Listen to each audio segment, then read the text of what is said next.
Steve Jobs said dogma is living your life with somebody else's thinking. One of the great things of this film is bringing down the dogmas and actually coming to a kingdom of conscience.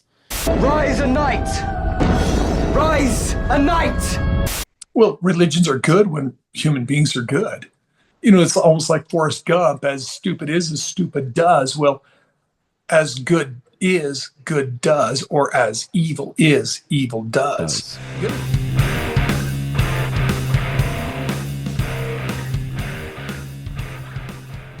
Hello and welcome to the Brothers Random Show. My name is Travis. I'm Michael. And we are two ordinary brothers discussing extraordinary ideas and some random shit. Michael, why are we here? Today we are reviewing The Kingdom of Heaven, it being the 20th anniversary. And with us to do that is our special guest, our brother, Kody Brown. Kody, welcome. Hey, thanks, guys. My favorite movie. What becomes of us? The world will decide. The world always decides. A new world. A better world than has ever been seen. There, you are not what you were born, but what you have it in yourself to be. A kingdom of conscience. Peace instead of war. Love instead of hate. That is what lies at the end of Crusade. Kingdom of Heaven is a 2005 film directed by Ridley Scott, written by William Monahan. It stars Orlando Bloom, Liam Neeson, and a whole host of many British actors that we love. This is the IMDb summary. Balin of Ibelon travels to Jerusalem during the Crusades of the 12th century, and there he finds himself as the defender of the city and its people. It is a wonderful movie, and Kody, we'll let you start because you're our guest. Just overall thoughts about this movie. And later in this episode, we will be discussing your show. So Go ahead, Kody. Hey, listen, Ridley Scott did an amazing movie here. And he did this movie, the theatrical release was fought. He loses 90 minutes of footage or of story when they take it to the theater. And it pretty much destroys the movie. It's an okay movie in the theater. I mean, it's all right. I saw this in the movie theater, fully expecting this to be one of the best movies ever, and came out of it saying there is a better movie in there somewhere. And then a year later, the director's cut was released on DVD. I immediately bought it, blind bought it. I went home and I watched it, and then I told everybody I knew about this being the most phenomenal film ever. And what the editor has said, this director's cut had so much more complexity and nuance to the film that it made it a far better film. And I think everybody's in agreement on that. Everybody online is in agreement on that. Ridley Scott is the kind of known for his director's cuts. I mean, famously Blade Runner was cut like 4 different times. And finally he put out a definitive cut years after the fact. It's a kingdom of conscience or nothing. And the show is really a moral discussion. It has so much to do, I sense, with the hero's journey. You're goddamn right. I first saw this and it was not the director's cut and I wasn't a fan. And this is a story for a lot of people who saw the theatrical release and were not fans. It just didn't quite fit. There were a lot of things that were kind of off with it. But then watching the director's cut, it's one of the best movies ever in the director's form. Ridley Scott's best movie, the director's cut, in my opinion. Interesting enough, the writer must have really taken some philosophy from many philosophers. Like, I think he took the philosophy of the movie from ethical theory of like people like Immanuel Kant. Kant was a 18th century philosopher, and basically philosophizing that you have to live by your own moral code, that you have to treat human beings not as a means to an end, but an ends in themselves. and all human beings have value. Now, all human beings have value is, I think, a Christian value. Ironically, the conflict between the Islam and Christianity in the movie indicates that there are barbarians who do not care about humanity in both cultures, and there were humans caring about humanity in both cultures. It shows the dichotomy of contradiction in religion. We're coming back to you, God. We're coming back to the old-time religion. That was one of the points of the movie, was they were trying to point across that more men have died because of religion than anything else. And these are religions that supposedly purport peace, and they made for destruction. It's hard to get anybody but mercenaries to go to war without a cause. God's will, or we are living by God's will. Or God wills it, which is said throughout the film. Yes. At the time, they would have said it in Latin, but God wills it is kind of thrown out. It's a battle cry. Spartans! What is your profession? When you're first introduced to Balian, he's a blacksmith and he's basically slogging it out. His wife has just committed suicide after a stillbirth of her child, and he is mourning. And they've locked him up in the stockade for some reason. His half-brother, who happens to be a priest, is talking to the bishop, and the bishop says, release him from prison and let him get back to work. I need him because we're building our church. And he makes a comment about what the law requires. And the bishop says, would Jesus have done it thusly? This is forward thinking at the time. Kant was a 18th century, and this was 12th century, about 1154, I think. But the Pope had basically indicated that if you go and you fight in the Crusades, that all of your sins will be absolved. And so that drew a lot of sinners.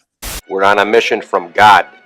You have Balian himself as a high level of moral belief system. And critics of the show have said that nobody at this time would have actually had these moral values. So this is an argument that the writer says, and I get where you're going with this. So the argument that the writer says is he says that this was a major criticism among people, that they would not have thought differently, that they would have been zealots. The argument of the writer is, why do you think that people think differently now than they did back then? We're still the same humans. We would have still questioned our belief system. We would have had moments where we would question whether we were doing the right thing, whether we were being told the right thing by our bishops and our church leaders. In every society, there is an existential moral crisis in all societies. We are probably having one now, and it probably has to do with social media. Balian has a moral compass because the writing in his forge, the quote is, what man is a man that does not make the world better?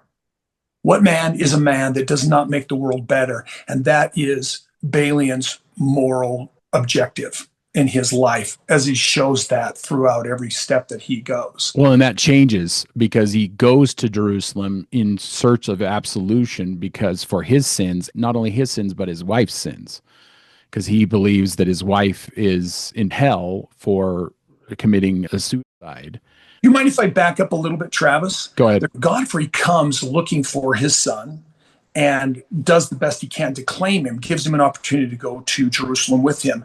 And then in one of the first scenes, after Balian has done some damage, let his forge burn, essentially murders his half-brother for spending a lifetime under his thumb of harassment.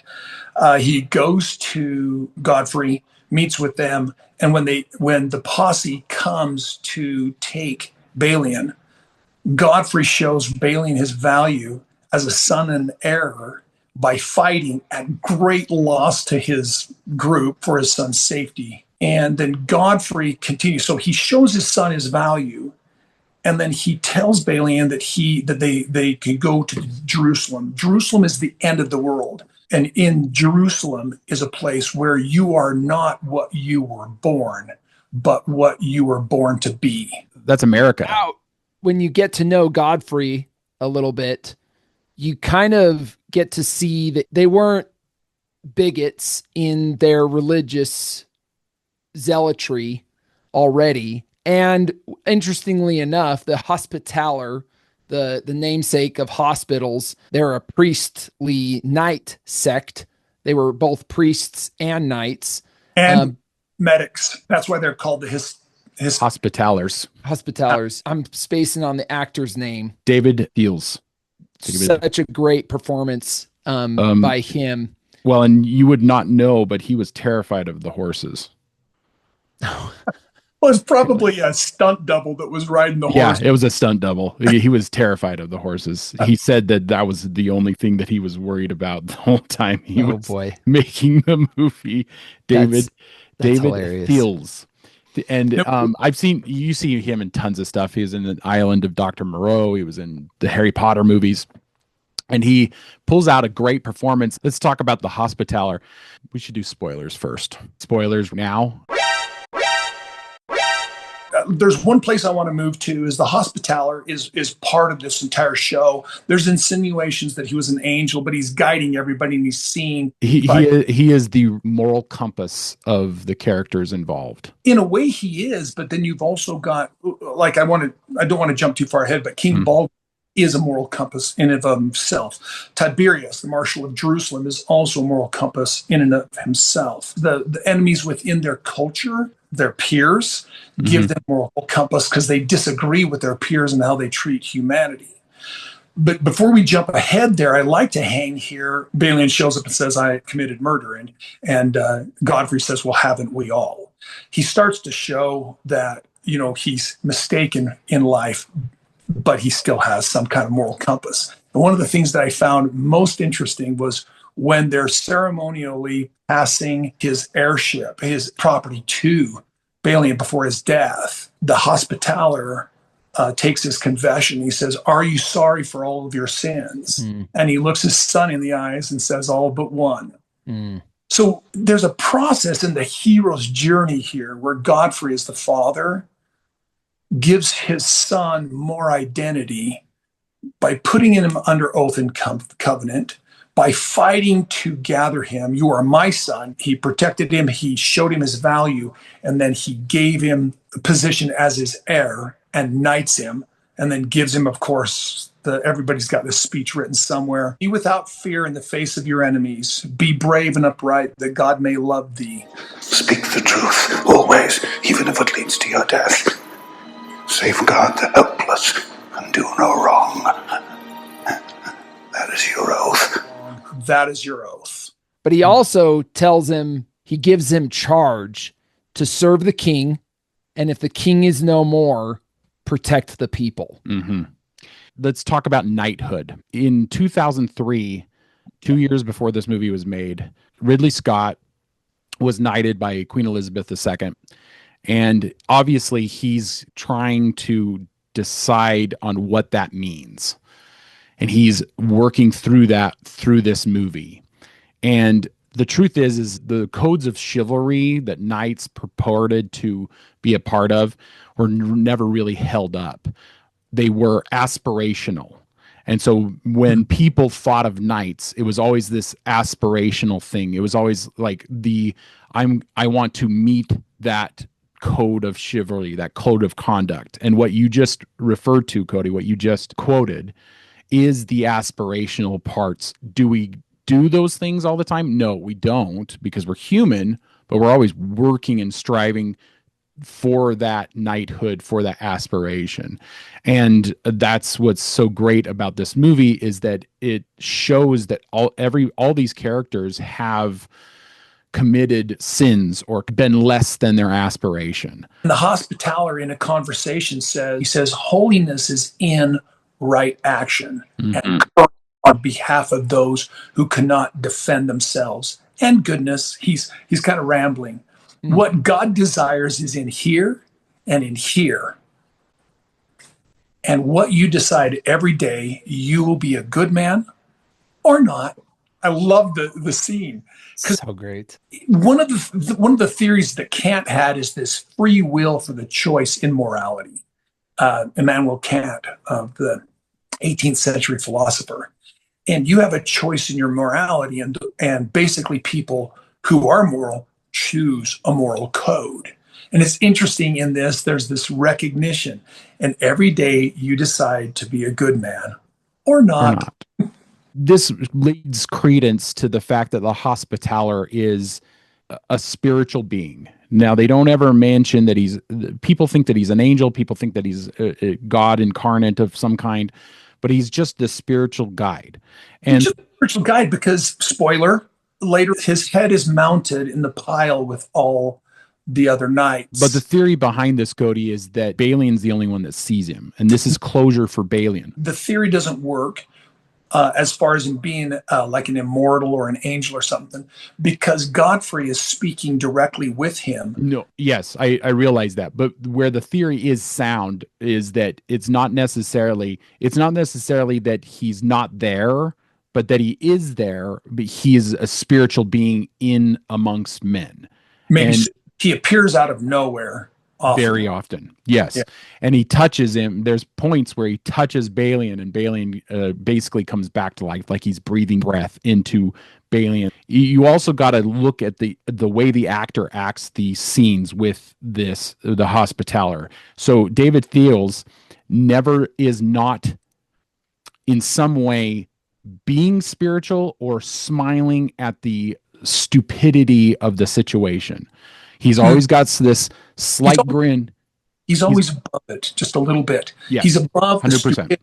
He's a being, if that's what we're going to call him, since maybe not necessarily specifically a man, but he's above all of this. He smiles at, in a sense, their fate, but he never takes their will away. He's always got good advice. And that's what's so great about that character in particular. And that character has been focused on many, many, many occasions.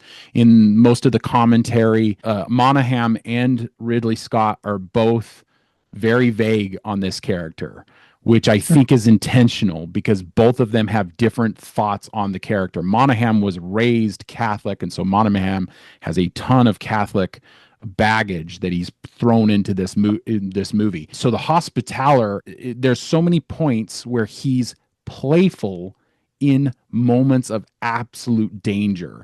When he taps Balian with the sword at the very beginning, he just smiles at him because this is, you're right, he's above all of this. And because he's above all of it is why he's always got this really great comeback to everything Balian says. Balian is always saying something to him, and he always reverts back to a higher and philosophical and somewhat stoic attitude. Yeah. To be fair to this, it's vague, and it's vague on purpose, and it's up for interpretation, and that is great art. Yes. Yes, perfect art. This is great art because you the opportunity to own it in your head. Do you mind if I backtrack to another quote that's really important to me? And this is before the Hospitaller gives Balian some of this advice. Balian is on his way after his father's death, after Godfrey passes, and then it gives him his sword, gives him his ring, and makes him the heir of Eboli. He's shipwrecked, he's marooned, finds a horse, and then somebody comes claiming the horse. The landowner comes, who's a part of the... He's a Saracen. He's a Saracen, yes. Comes and claims the horse. They end up fighting. Something happens. They travel together. Balian, the Saracen says to Balian, and I think his name was Imad. I loved Imad. Says, I am your slave. I belong to you if you wish it. And Balian says, I have been a slave or very near to one. I will never keep one nor suffer any to be kept. And then Imad, as he leaves with the horse that Balian has gifted him, he says, your quality will be known among your enemies before you ever meet them, my friend. I love this. Well, and this is actually historically accurate too, because supposedly, or legendary, is that Balian actually asked Salah-ad-Din if he could defend Jerusalem, and Salah-ad-Din said, yes, you can. Historically, he gets captured at Karak, the Battle of Karak. Oh, okay. And then, because that's the first battle that Balian loses at the beginning, brought on by Brandon Gleeson's character, the evil Renaud de Chatillon. Oh yeah, Renaud. Nut job zealot. Well, yes, and so what's great about that performance is that none of Brandon Gleeson's performance, none of his other performances are like that. So he doesn't even act like the same person. He's a piece of garbage in this. Yeah, well, he's not only a piece of garbage, but he knows who he is and he knows what he's doing. Renaud de Chatillon knows who he is. I am what I am. Can I take us forward to where Balian finally shows up at Ibelin? Michael, what is on the walls at Ibelin in Balian's room? It's Latin for those who have been, we will also be. So it's a memento mori, really. Such as we are there. It's a memento mori. Yeah. It's a bunch of skeletons saying, such as we are, so shall you be. Yeah. and it's like, death's coming for us all. Who are you? I'm Callista Flockhart. Who the hell do you think I am? I'm death. It's interesting to me that Godfrey had this written in his estate, his suite, his main bedroom area. It's also where Sibyl looks at it after making love, and she looks at it, and she's got her own. Oh yeah, she's a complicated person. One of the great injustices of the original cut, or the theatrical cut, was that it cut out the child that she has, who was the king of Jerusalem for a very, very, very short time. It was like something like 21 days or something like that. They cut the child out of the theatrical cut, and she becomes way more complex and less of a seductress in this cut. Ridley Scott's commentary on all that was Eva's gonna love this cut. He's like, he kept saying that throughout the Eva's gonna Eva, and it's Eva Green, the actress. The actress, yeah. Eva Green is probably a consummate actress. She is well rounded in this. She is very beautiful, and she is elegant and dangerous. Nice. She understands deeply and very well the business of politics. She does this part magically.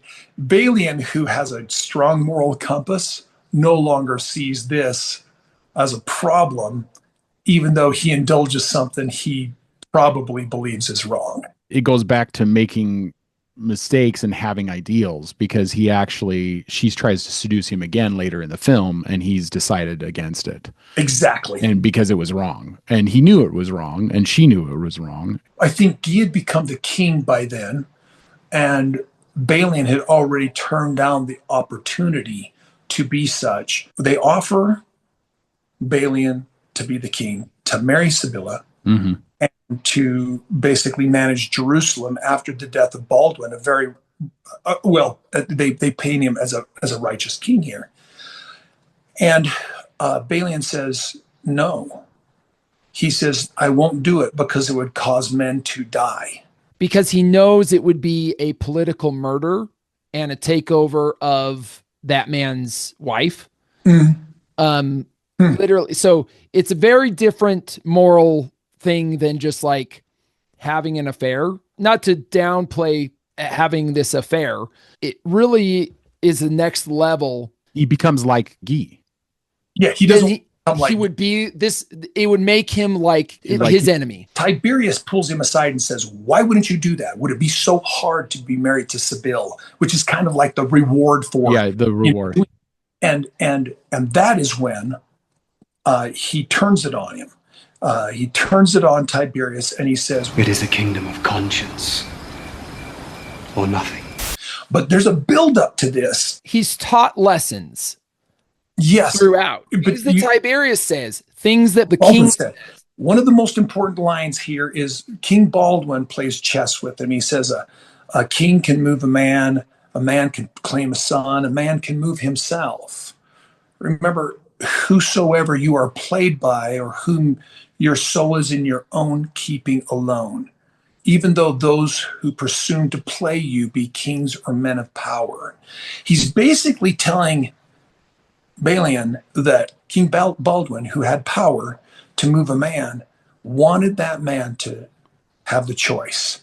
And even when he was asking Balian to take the position as Sibylla's husband and then become basically Lord of Jerusalem at the death of Guy, he said, wait, hear it all before you decide. So he was putting the moral onerous on Balian, and Balian said, no, I will not do this. I will not be the cause of other men's deaths. And he had already been a murderer, and he had already been a soldier killing other men, and he had already done all of this. There was something about him that made him feel like it was a moral turpitude, that it was wrong. Because he had gotten to a point where he would be willing to kill in defense, but not in gain. Not in gain and or power. Gain or power. That's where his character, so about midway through the movie, his character decides to stop killing altogether for personal gain and only in defense of Jerusalem. This is an interesting idea, the humanity part of all of this. When Balian defends Karak and is captured by Ahmad, the guy who he gave the horse to, Ahmad said, he requotes, he says, your quality will be known amongst your enemies before you meet them. And he takes him, and later on, Saladin in a battle much later on says, this is the man you captured and then you let go? And he says, yes. He says, maybe you should have not done that. And then he said, maybe I should have had a different teacher. Yeah. Insinuating that Saladin had taught him how to teacher. Yeah. So, because Saladin is very, very famous for being benevolent. Yeah. And they were not known, like these wars were not known for benevolence. They were known for brutality, complete and utter brutality. And on both sides. But Christians and Muslims alike. And yes. Yeah. It was a both sides kind of thing. Both and sides were guilty, but of war crimes, if you will. Mm-hmm. In both societies were men of conscience and valor and humanity, which is evident in Baldwin. Baldwin also was one of the only rulers in the entire Middle East who was okay having Muslim, Christian, and Jew all in the same city. He had the attitude that Jerusalem belonged to all, that all should have access to the worship centers, the icons of worship. It was humanity. A better world. Yeah, a better world. As Godfrey says, go there and be part of a better world. And this is why he gives him the charge to serve the king, is because Godfrey believed the king was really trying to do something unique and special, where Muslim and Christian could live in harmony together. In a time when this would not have been normal. In a time where this, like we know it as normal today because we're in a country. In the United States, you run into moral conscience conflict all the time regarding religion and other cultures, because people want to protect the culture that they have from the culture that is becoming like an insurgent against it. Our culture in the United States changes all the time. Baldwin cannot control or manage Jerusalem against the wishes of the Templars to go to war. And when Zealots. Zealots. When Guy comes to power, Renaud de Chatillon brings war to him. They were just bloodthirsty, and Guy wasn't being wise and takes the armies out into the desert and has them destroyed, leaving it almost impossible for Balian to defend Jerusalem from Saladin, because Guy and Renaud de Chatillon have destroyed their army out of whatever appears to be their absolute greed or their lust for blood. And ego. I guess in a way they wanted to make their mark. I don't ever see that in the discussion or in the nuance, but maybe that's what it is. It seems it's some kind of greed for something that they don't have when they already have everything, when they already have peace. Well, it's a bloodlust. There's Yeah. a bit of a bloodlust going on. They want recognition for battles won, because Guy has never been battle tested, and so he keeps talking about the glory. He's never been battle tested. Is that matter of fact? I don't know. Guy was known as being very led by other people in real life. Oh, Well, you get the vibe a little bit that way with the interactions between him and Renault. Balian.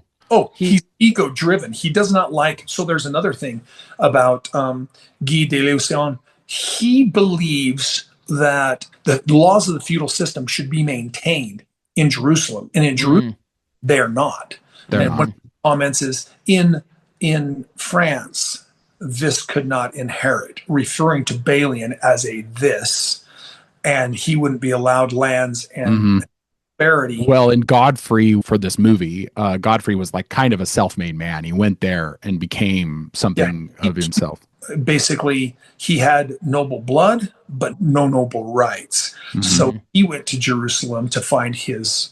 And he did. He became somebody important in the court, because everybody knows, because when Balian shows up after his father's death, everybody knows about him. Everybody has a story about his father. Tiberius and King Baldwin are both lamenting the loss of Godfrey, and in great fortune finding an even better man for ability, leadership, bravery, and morality than Godfrey. So they found a better man in Balian, and Balian found his destiny in saving Jerusalem, in his surrendering of it, and the relationships that he had built with the Saracens. Well, and supposedly Baldwin had built a relationship with the Muslims, a very tight relationship, because it is true that Salah ad-Din's own physicians cared for Baldwin. He sent Historically accurate that they had a deep respect for each other. They would send each other gifts and write each other. They wrote each other a lot. They'd write each other. Salah ad-Din did send his physicians to go attend to him. It's an interesting thing because it's a 100 respect. years prior, it's a respect, because 100 years prior they had taken it from the Muslims. And as Balian points out, when the Christians took Jerusalem, they slaughtered everyone. Yeah. And when Balian negotiates for Jerusalem, he asks that they all have safe passage. This is historically accurate. Although I think that he taxed the wealthy, he let everybody out. He taxed the wealthy what? So that to as they left Jerusalem, he taxed them. Salah ad-Din did, because he was, I mean, he might have been benevolent, but he was also like, you guys need to feel something here. Yeah. It's funny how one of my favorite scenes is when the is it called the imam, a priest of Islam, is talking to Salah ad-Din, and he says, "You promised us that you would do this, and God wills it." I mean, they're both sides are going, God wills it. And Salah ad-Din said, I weep for Islam when I am not here to protect it. He had his own differences with the clergy. Yeah. Maybe the people with the religious authority don't really deserve the religious authority. Case in point being when Balian is standing there with the priest of Jerusalem, and the priest of Jerusalem says, "Let's all convert to Islam, repent later." And looks at him and just says, "You've taught me a lot about religion." I just thought that was so fitting. Let me refer to the ark of the master gravedigger, because it makes me think of this, because the master gravedigger looks at the priest and he has his own ark. There's a moment where Balian is knighting all the people. All men of arms. And he knights them all, and he looks down at a guy that's kneeling down, and he says, "Master Gravedigger." Now, if you don't catch it, that's the guy that was that buried his wife in France. He's the guy that was burying his wife. Same actor looking up at him, and he says, Master Gravedigger, and he says, it's you. And then Balium says, not what I once was, nor are you, rise a knight. So literally there's this little arc of somebody that saw Balium at his lowest, and then he sees him and he's knighting all the people. Mm-hmm. This mass knighting was actually historically accurate. He didn't do it to every citizen in Jerusalem. He did it to a certain set of fighting men, but it was famously known as a actual mass knighting. He knighted a bunch of people. It's interesting that fighting for Jerusalem was almost a doomed cause. And so Balian, by knighting all men at arms, gave them something that they did not have before. And that was a belief. The priest asked him, but does it make them a better fighter? And Balian says, yes, it does. It does. By giving them aspiration. Interesting.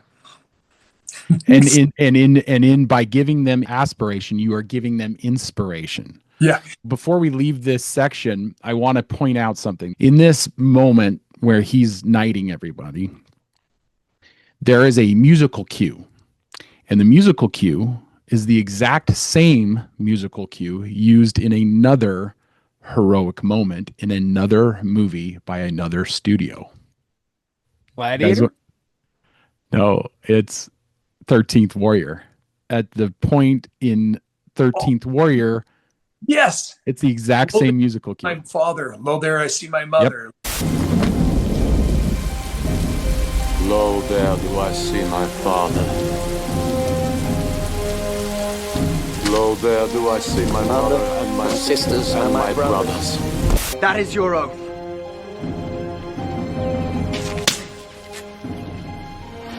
And that is so you remember it. Rise a knight! Halls of Valhalla. Yeah. And it is the exact same cue. And I don't know how they got those rights.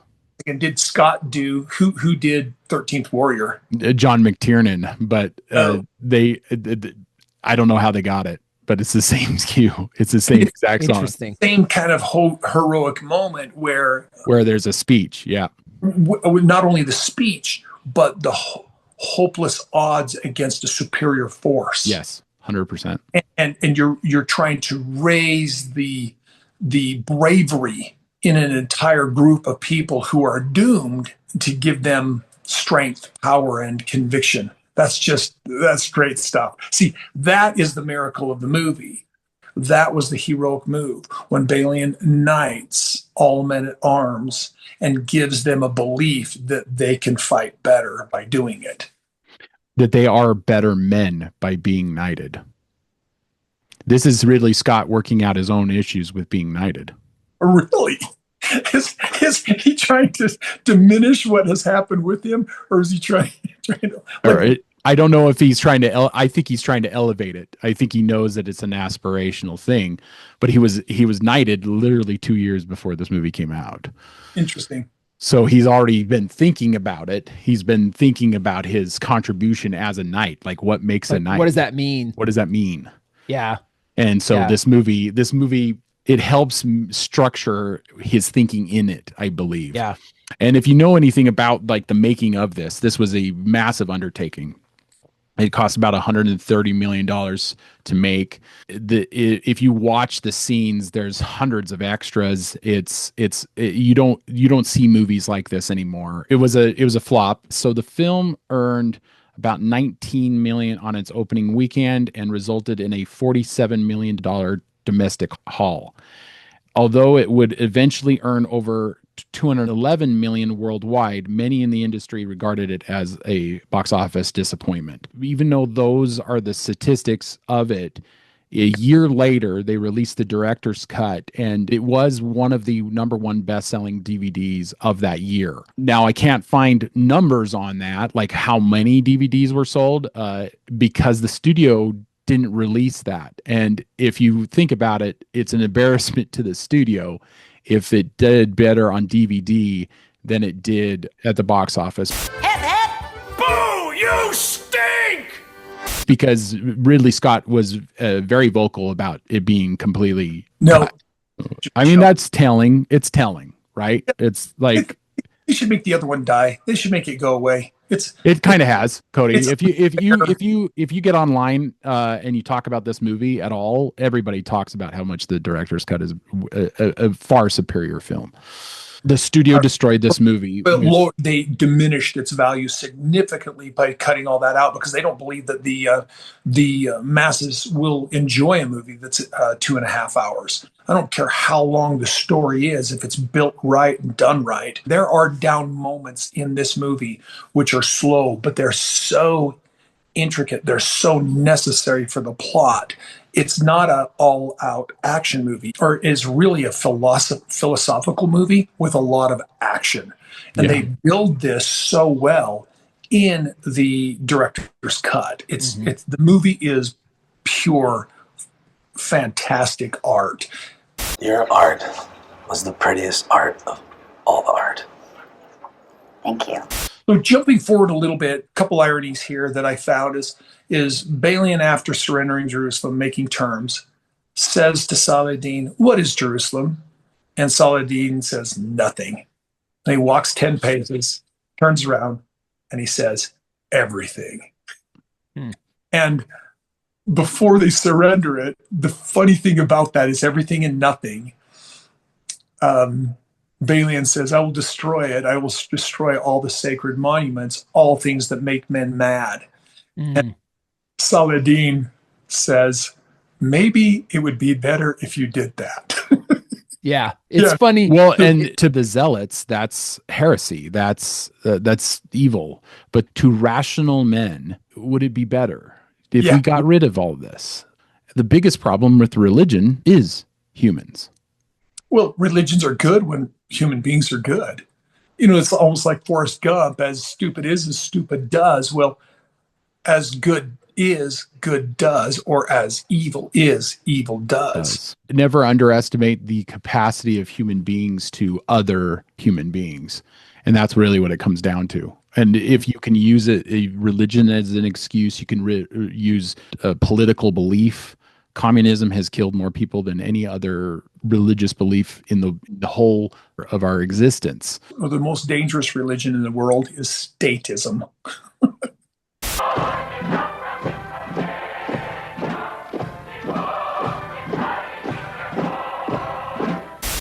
Okay, so moving on, I want to talk about the end of the movie.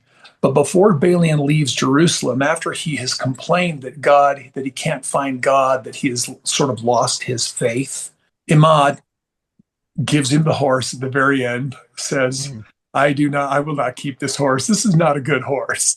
And he gives it to Balian. And then as Balian is about to ride off, after they say goodbye, Imad says to Balian, if God does not love you, how could you have done all the things that you have done? And the scene, every single time I see it, gives me goosebumps, because Balian was inspired by a morality and a desire to do what is right, and gifts and talents that made him able to save a society from complete and total destruction. Even though he failed in maintaining Jerusalem, he won in his moral efforts to do what he thought was right and true. Because Jerusalem is not the walls of the city. Jerusalem are the population. And he was concerned about the people. It was the population. But in the end, the kingdom of heaven is what? A kingdom of conscience. Where is the kingdom of heaven? It's here and here. And what you decide to do every day, you will be a good man. Or not. Or not. So I want to say something, and this is at the end of the movie as well, before the death of the Hospitaller. You mentioned that Balian doesn't believe that God talks to him and all that kind of stuff. But the truth of the matter is that if the Hospitaller is a spiritual being, then he's being guided by God the whole way through this movie. And he says to him when they say goodbye, right before the siege on Jerusalem, he goes, you go to certain death. And the Hospitaller replies, all death is certain. I shall tell your father what I've seen you become. So it And could mean it could mean God or Godfrey. It could be God or Godfrey when he sees him. Yep. Balian also says God doesn't speak to me and God has forgotten me. And in that scene, the Hospitaller goes, I have not heard that. Or yeah, you're right. Yeah. Because if you believe that he is a spiritual being in some sense, walking among men, he's referring to the fact that God hasn't told him that. And God is watching out for Balian. Yeah. God is on Balian's shoulder. Just because we don't believe that doesn't mean that it's not happening. That he's not using you for good. That he's not. And that's what Balian has done throughout the film is he's strived to do good. And right? God is using him to do good. Yeah, whether that's the Hand of Midas, where he improves his estate, or whether that's saying no to a king who asks him to do something that was against his conscience. Balian, in the end, made his moral compass led to what he considered the most important thing, that he saves the souls, the human beings living in Jerusalem from slaughter. And he succeeded at it. And that's why we know his name almost 1,000 years after he was alive. So, yeah. And he did do that. There's a lot of liberties taken with this movie, but the fact that he negotiated with Saladin on the lives of the people in Jerusalem, that in itself is a win, even though he lost the battle. This being the 20th anniversary of this movie, you had the opportunity this past year to go to Morocco, where they built the amazing Jerusalem set that is still in use today. Tell us a little bit about that, Kody. I went to Morocco for a couple of weeks to work this year as just a cast member of Special Forces.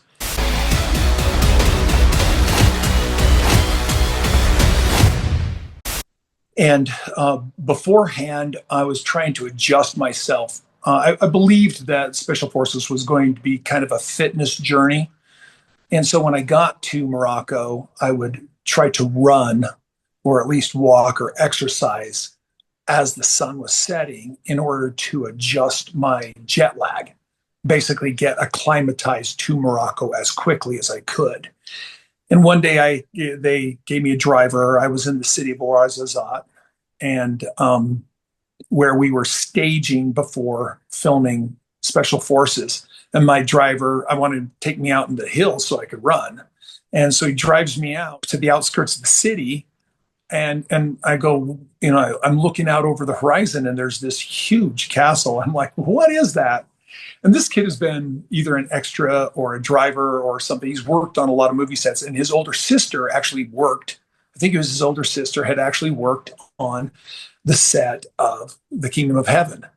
It turns out that this castle I saw from the distance was the set of The Kingdom of Heaven, which Ridley Scott just gave to the city of Ouarzazate, I believe, and then leased it back when he filmed Gladiator 2 there and kind of reconstructed the set for that purpose. Well, while I was there, this kid drives me up to it. I have to jump a ditch. And then I decided to just run around this castle. And I realized that it was not functional because it was made out of foam, but the stairs were there. The ability to go inside would have been there if I wanted to break in. But they also had things like the trebuchets, the battering ram, and at least one of the siege tower. Siege towers. Yes, thank you. And I just decided to videotape myself doing that. It was a really, really cool experience to be on the set of my favorite movie ever and see these things. Now, what's interesting is the siege tower was real. It looked heavy. It was hardwood. Same with the trebuchet. I'm not sure how functional it was. They actually had one burned down during the making of the movie. Well, there was burns all over the battering ram, and these burns gone in, probably burnt in about an inch Yeah. into hard wood. And I even got a shake, like I pushed the battering ram and it was still swinging on chains. Fun. Yeah, it looked like the chassis of the siege tower. One of them is kind of burnt, and I think that's the burnt portion of the one that burnt during the making of the movie. Okay, yeah.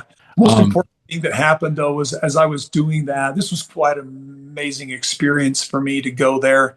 I just remember after running around the castle and seeing the siege tower, having a dog come after me a couple times. I spooked it off. Anyway, I remember walking away from that battering ram and going, I thank God that I've had this experience, and I've come around the world over here to Morocco and seen this set from my favorite movie. It was just really, really exciting experience for me. One of my wildest dreams that I think that I'd be at the movie set of my favorite movie, on the original movie set. It was used a second time for Gladiator 2. The Special Forces was an experience where I went there with a full attitude, having trained, having prepped myself as best as I thought I could to participate as a cast member. I took it really seriously. It was a challenge. It was a big challenge. There were hard things. People got injured.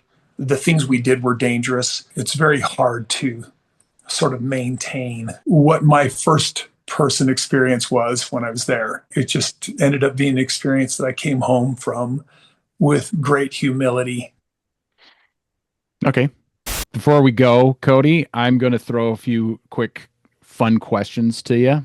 Okay. Favorite recent movie you watched? Nuremberg. Favorite recent book you read? I just read Christmas Carol again.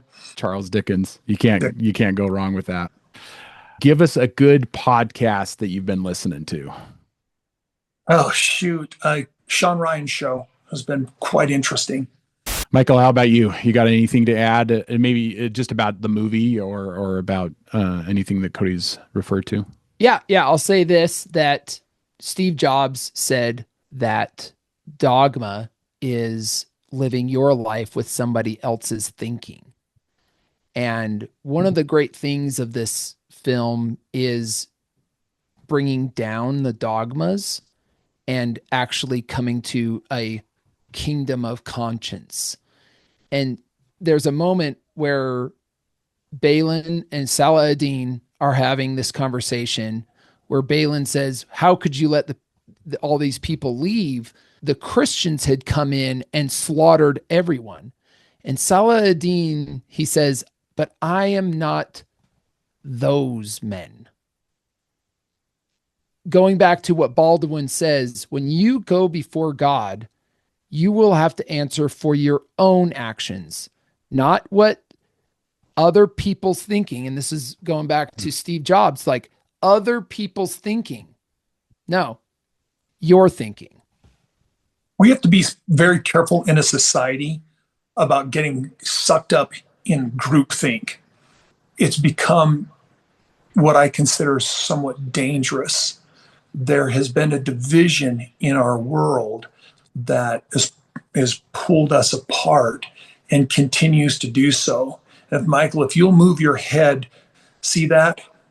Humanity needs to start reaching to God and to each other.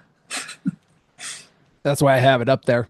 It's always a reminder that God's there. We just have to extend our hand just a little bit more, and we can touch God. I'd like to end this with this thought, and we were just speaking about touching God. There's a scene in this movie after Balin has had a assassination attempt on him. It's one of the best scenes in the movie. It's one of the best fight scenes in the movie. 3 knights come after him, and he fights them off with a rock. It's an amazing scene, but at the end of it, he's exhausted and he gets hit in the head. And there's a moment when the hospitaller comes and touches his face with just his finger. And it's like he's breathing new life into him. That's kind of what this is about. God bringing new life into us. I think that's what this movie's trying to say is doesn't matter what men think of God. It's what men do. It's not who I am underneath, but what I do that defines me. Bruce? Check us out on social media, Spotify and Apple Podcasts, Instagram and X. Just look for The Sword in the Skull. If you liked this, you're the subscriber we are looking for. And until next time, keep reading, keep listening, keep watching, learn more. Thank you for joining us, Kody. Peace. We appreciate it. Bye. Thanks for having me on. There you go, son. Now get out of here. You're bothering me.